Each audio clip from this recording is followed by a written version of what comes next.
Hey everybody, I am learning how to set myself up with two different cameras so that I can teach more effectively talking to you, looking at you, and then also looking down at the art so that we can just, I don't know, it just feels like it would be a lot better. And I'm working on doing YouTube live streams so that you can chat and have that going on too. So a lot of fun stuff coming up. I thought today I would walk through how I created this painting and a little bit of it, and then I've got a process video that I'll probably put on Instagram but probably also on YouTube. So what I did is I started with a piece of watercolor paper. This is I would say a medium quality watercolor paper. This one does have a lot of texture, which you can see in the piece. And first I started just taking colors and making the background without any idea what I was gonna paint on it. And I just took like my favorite colors and blended them. I used aqua gouache. I think there's some acrylic in here. A little bit. I can always tell there's acrylic if there's a little bit of sheen to the paint, but this is mostly aqua gouache. And I do love, some of my favorite brand is the Holbein aqua gouache, but the Turner is also good. Has some really pretty colors. I also have the third one that I like, and that's the Liquitex. Do I have a fourth one? Not in the aqua gouache, just the regular gouache. And the aqua gouache or acrylic works well for a background because once it dries, it's dry. It's not going to, you can't reconstitute it with water, so when you put your next layer on it, it's not going to mix with the layer below. So depending on the effect you want, if you want that background to stay the way it is and not mix with the next layer, then you want to use something with acrylic in it that is not going to shift with the water. Okay, so then I didn't have any plan. I didn't know if this was going to be a complete abstract, if it was going to be botanicals. It might have even become one of these. These is kind of my newer work.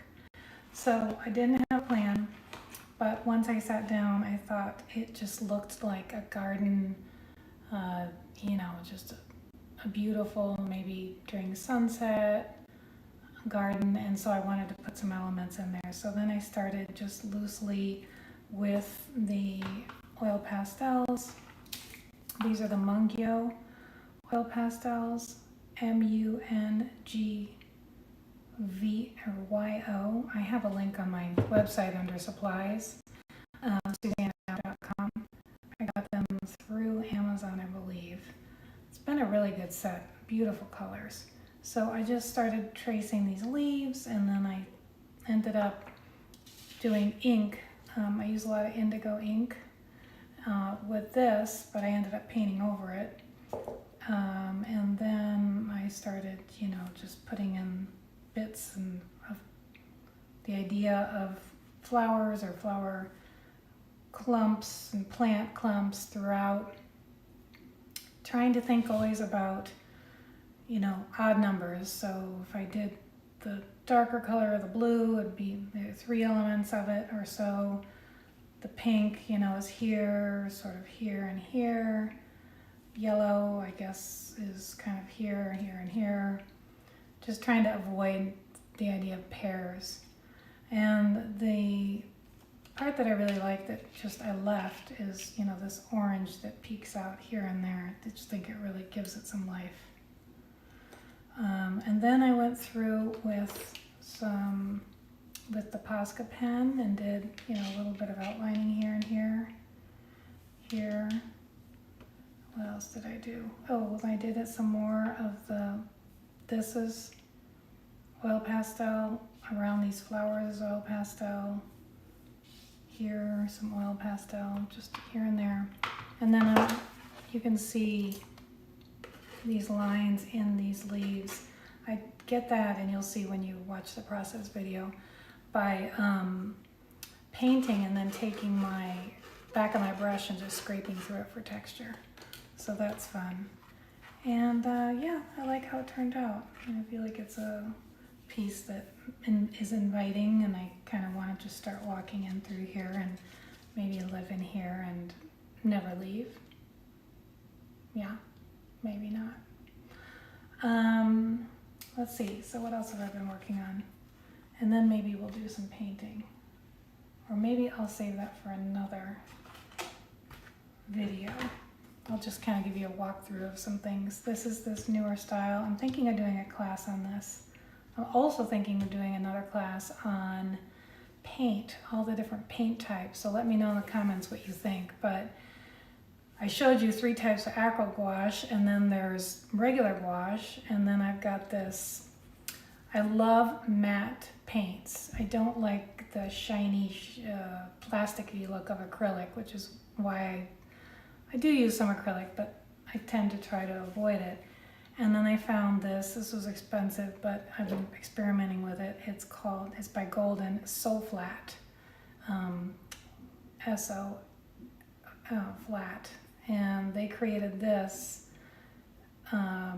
for kind of, they said like urban artists, but I don't know if you can see that sample. And I'll do a separate video on these, but it is very flat, very opaque, which is extremely yummy to me. But anyway, I was thinking about doing a class on all these different types of paints. I have, you know, just different categories. I don't know, maybe maybe 6 or 7 or 8 different categories, and then within those different brands. And I thought it might be fun to look at some of those. So let me know what you think. We could do like a deep dive on those so that everyone knows what you use for what and how they interact together. This is another one I'm working on in that new style. I had a background already that was abstract, and I really liked some of the elements of it, and so then I came over this, and I really like where it is. I'm not sure I'll do too much else. Maybe try to not ruin it. You know how that goes. I've also been playing with this idea of painting a loose, let me find another one of these, kind of a loose floral, and then coming in afterwards. So this is watercolor paper, painting just some loose elements in watercolor or gouache, but this was actually watercolor. And then coming in afterwards on the background and putting that in. So what that does is you get that kind of watercolor effect on the colored parts, but then you get that sort of opaque effect on the other parts. Let me see if I have another one of these. Yeah, here's one. I did the same thing here. So I painted the elements in watercolor, and then I came in through and painted the background. Rather than if I had painted, which I've done many times, you paint a background color and then you paint over it, but you get more light and more vibrancy by just painting on the paper. And so it's just a different, just a different look that I was playing with. And let's see, here's a floral I'm working on. This is, you know, maybe halfway done, and I'm liking the colors. I had to fix some problems. I'm still fixing them, but the original vase came to here because I was gonna do something different, and I needed to lower it. So now I needed to bring the whole bouquet down. So now in fact, we can do that. So I was using the So Flat paint for this bouquet. I mean, this color is beautiful. Usually I mix my colors, but this one's so gorgeous. Naphthol pink. I know you can't read that because it's going to be backwards, right? But let's go ahead and put a second coat because I want to cover up that dark face below, although I don't need to completely cover it because that shadowing is kind of pretty. But this color is yummy, so I'll just do a couple. Very flat and opaque. So I've been having fun experimenting with that. Anyway, I've got to fix this.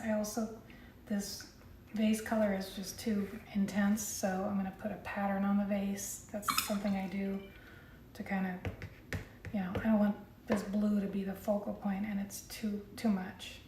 So that, and then I've got to come through and do more layers on the flowers and leaves, and yeah. Oh yeah, I'll have to figure out what to do here because I paint sometimes a dropped leaf, and so I had dropped this leaf and then realized I needed to lengthen the vase. So now there's this leaf basically hidden, but maybe I'll figure something out. I don't know what I'll do. Maybe it won't even matter. Who knows? We'll see. All right, so stay tuned for live streams because eventually I'm going to charge for them, but in the beginning, while I'm testing it, I'm going to be doing them for free. So stay tuned. And keep painting. I hope you keep creating. And I talked to someone today. In fact, I need to do videos on these talks I have with people. She said, it would make me so happy if I could paint, I think it was, I don't know, one of these paintings recently, maybe it was this one, something she commented on Instagram, it would make me so happy if I could paint this. And I wish I had your talent or something like that. And I said, okay, I don't believe in talent as an end-all be-all. I'm not saying that the talent, there aren't people that are amazingly talented and maybe don't have to work as hard to get somewhere, but I am telling you that I started painting at 50 years old and I was too scared to before that. So that tells you how long I told myself that I probably couldn't paint. I was creating other things, but not painting. So anyway, I've been trying to encourage her and just saying, just get paints, take a few basic classes. I have classes, but there are other classes out there. And I'm just fascinated by how fear kept me from painting. And I'm so glad I finally, what it came down to is I got sick of hearing myself say things like, I'm too old to start an art business, or just in my head, and anyway, the idea, or people will email me and say, okay, I signed up for your class, I bought all the supplies, they're sitting there, I walk by and look at them, but I'm too scared to start. And I hear it so much that I know it's an issue, so I just thought we should